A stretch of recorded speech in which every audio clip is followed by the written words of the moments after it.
नाज़रीन, मैं हूं लुकमान अली और आप देख रहे हैं मेरा यूट्यूब चैनल। उम्मीद करता हूं कि आप सब दोस्त जहां भी होंगे बिल्कुल खैर वाफियत से होंगे। नाज़रीन, पाकिस्तान ने अपने 16 रुकनी स्क्वाड का ऐलान कर रखा है ऑस्ट्रेलिया के खिलाफ। अब उस स्क्वाड में से तब्दीलियों से मुतल्लिक खबर है कि उस स्क्वाड में कुछ तब्दीलियां हैं।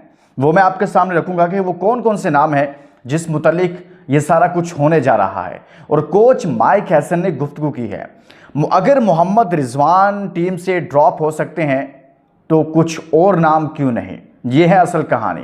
कोच माइक हैसन ने क्या गुफ्तगू की है, क्या कहा है और अब होने क्या जा रहा है, क्या वाकई में कुछ तब्दीलियां होंगी, ये मैं आपको बताऊंगा इस वीडियो के अंदर।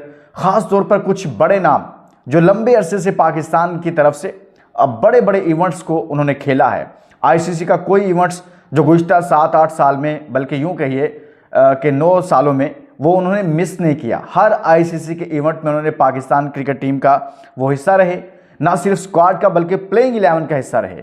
तो अब एक ऐसा वक्त आ गया है कि जहां मोहम्मद रिजवान को ड्रॉप कर दिया गया है तो वो साहिबान टीम में क्यों हैं, इस सवाल के साथ मैं इस वीडियो को आगे बढ़ाऊंगा।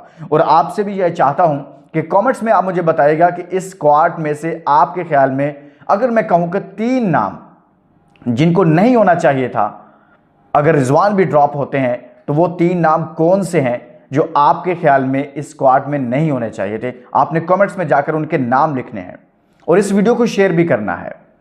दोस्तों, बहुत बड़ा अलमिया है पाकिस्तान क्रिकेट का कि इस वक्त मुकम्मल तौर पर पाकिस्तान का क्रिकेट का जो सिस्टम है, जो स्ट्रक्चर है, वो कोलैप्स कर चुका है। अब कोई उम्मीद की किरण नजर नहीं आ रही, क्योंकि हर रोज ऐसा फैसला किया जाता है जिसके नतीजा में ये क्रिकेट पहले से बदतर सूरत हाल इख्तियार करती जा रही है। मैं आपके सामने रखूंगा कि कोच माइक हैसन ने क्या कहा है। सबसे पहले तो मैं आपको ये बता दूं कि मोहम्मद रिजवान से मुतल्लिक उन्होंने कुछ गुफ्तगू की है। रिजवान के फैंस जो हैं वो ज़रूर सुनिएगा कि क्यों उनको ड्रॉप किया गया है, क्यों उनको वनडे स्क्वाड का हिस्सा नहीं बनाया गया है, ये आप सुनिएगा। और इसके अलावा भी जो मैंने आपसे मुतल्लिक आपके सामने बात रखी है तब्दीलियों से मुतल्लिक, वो मैं आपको बताऊंगा। अच्छा, कोच साहब ये कह रहे हैं कि क्योंकि लाहौर में कैंप चल रहा था, उन्होंने गुफ्तगू की है कि मेरे आने से कबल रिजवान T20 स्क्वाड का हिस्सा थे, ना ही कप्तान थे। वो कह रहे हैं जब मैं टीम को संभाला है ना तो वो T20 टीम का हिस्सा थे और ना ही वो कप्तान थे।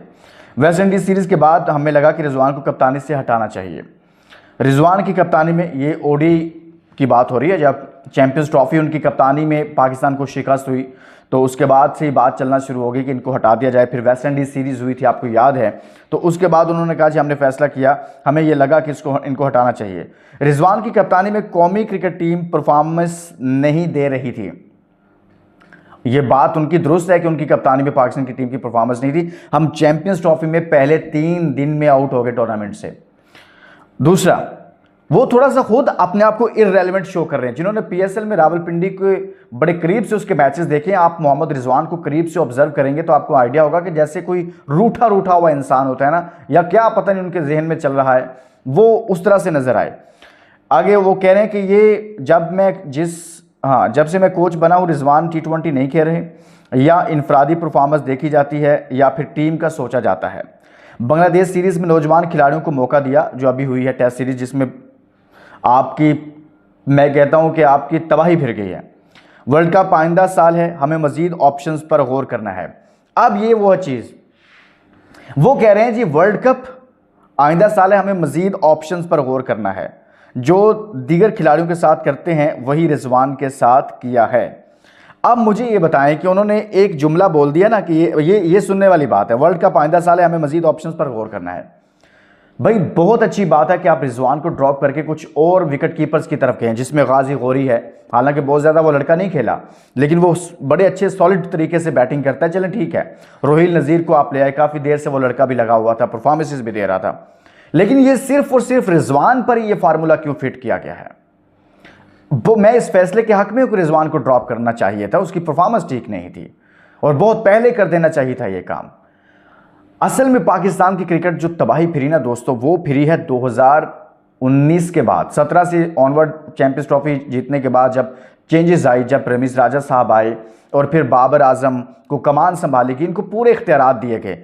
इन्होंने उन इख्तियारात का कुछ इस तरह से इस्तेमाल किया कि अपने यारी दोस्ती के कल्चर में को प्रमोट किया, पूरी एक ग्रुप लेकर वो चल रहे थे। होना चाहिए ऐसा, ताकि लड़कों के साथ अच्छी और रिजल्ट्स अच्छे आते हैं, लेकिन उसका नुकसान हमें आगे चलकर हुआ, इन दिनों में हो रहा है। यानी कि आप ये कह लें कि आपने इन लड़कों को मुसलसल बाबर साहब को इख्तियार दिया, उन्होंने अपनी मर्जी की टीम खिलाई। आप पिछले सालों में चले जाएं तो वही लड़के खेलते आ रहे थे, तो उसके नतीजा में ना तो हम कोई आईसीसी का इवेंट जीते, ना हम कोई अच्छी परफॉर्मेंस दे सके, और इक्का दुक्का कोई अच्छी परफॉर्मेंस आ जाती थी तो उसके नतीजा में हम कहते थे जी बस बस बहुत हो गया। तो टीम पर बात करते थे तो बाबर आजम के फैंस आकर कहते थे ये क्या बात कर रहे हैं। उस कल्चर ने नुकसान पहुंचाया। लेकिन मैं वापस आता हूं, बात कहीं और चली गई है कि भाई ये फार्मूला क्या शाहीन अफरीदी पर लागू नहीं होता? अगर रिजवान की परफॉर्मेंस ठीक नहीं है, और मैं एग्री कर रहा हूं कि ठीक नहीं है, तो माइक हैसन साहब, शाहीन अफरीदी की कौन सी परफॉर्मेंस है जिस वजह से आपने उनको टीम में रखा हुआ है?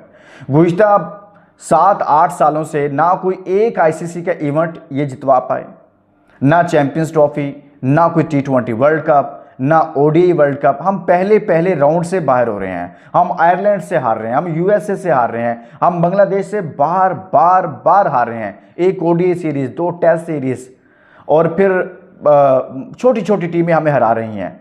मतलब यह है कि पाकिस्तान की क्रिकेट यहाँ पर पहुँच गई है। तो आपने रिजवान को तो ड्रॉप कर दिया, तो हारिस रऊफ साहब जो इतने लंबे अरसे से हैं, इनकी क्या परफॉर्मेंस है? इनका मुझे बता देना कि कौन सी ऐसी परफॉर्मेंस है, कौन सा ऐसा मैच है कि हारिस रऊफ पर वो मैच आया हो, आखिरी ओवर का उन्होंने दिफा करना हो, उन्होंने पाकिस्तान को मैच निकाल कर दिया। कितने ऐसे अहम मैचेस हैं जो हारिस रऊफ ने हरवाए हैं, और ऐसे लगता है कि हारिस रऊफ साहब तो एक ऐसे बॉलर नज़र आते हैं सम टाइम कि जैसे वो किसी दूसरी टीम की तरफ से खेल रहे हों।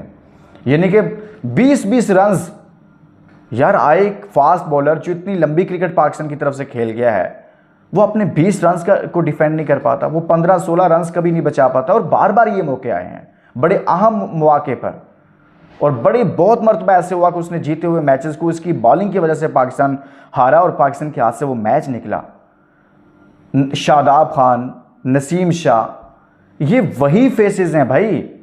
अगर रिजवान, मेरा यहाँ पर नुक्ता नज़र इस वीडियो में यह है कि अगर आपने रिजवान को कोच साहब निकाला है और आप ये कह रहे हैं कि दीगर खिलाड़ियों के साथ जो दीगर खिलाड़ियों के साथ करते हैं वही रिजवान के साथ किया है, भाई दीगर के साथ तो आपने कुछ किया ही नहीं है। जिनके साथ असल में आपने करना था, आपने कर किसके साथ दिया? वो मजलूम बेचारा कामरान गुलाम।